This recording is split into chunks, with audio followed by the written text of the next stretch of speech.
विचारवंतांचे नाव व्हॉल्टेयर, इसवी सन 1694 ते 1778.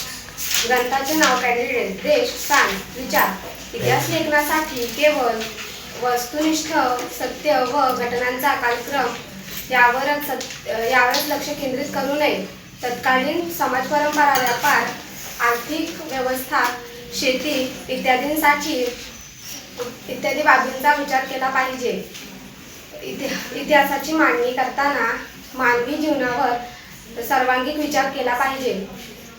व्हॉल्टेयरला आधुनिक इतिहास लेखनाचे जनक म्हणतात. विचारवंतांचे नाव व्हॉल्टेयर, इसवी सन 1684 ते 1778. ग्रंथाचे नाव कॅन्डिड, देश फ्रान्स. विचार इतिहास लेखनासाठी केवळ वस्तुनिष्ठ सत्य व घटनांचा कालक्रम यावरच लक्ष केंद्रित करू नये. तत्कालीन समाज परंपरा, आर्थिक व्यवस्था, शेती इत्यादी बाबींचाही विचार केला पाहिजे. इतिहास लेखनासाठी इतिहासाची मांडणी करताना मानवी जीवनाचा सर्वांगीण विकास व्हायला हवा. व्हॉल्टेयरला आधुनिक इतिहास लेखनाचा जनक असे म्हणतात.